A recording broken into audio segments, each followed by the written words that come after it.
Okay, so some of you are having trouble installing the trial or premium plugins. I'm just going to quickly go over that right now. So if we click on download trial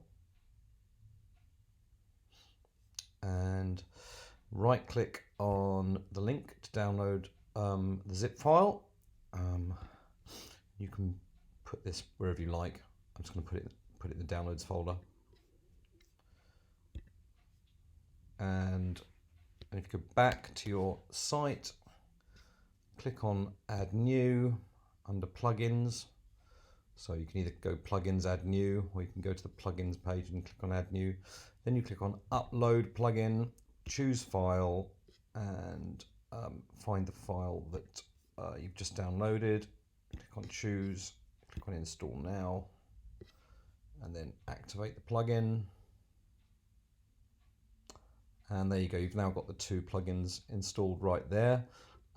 If you've purchased an upgrade, then you just need to click on activate upgrade, and then that will activate your purchase. All right, that's all.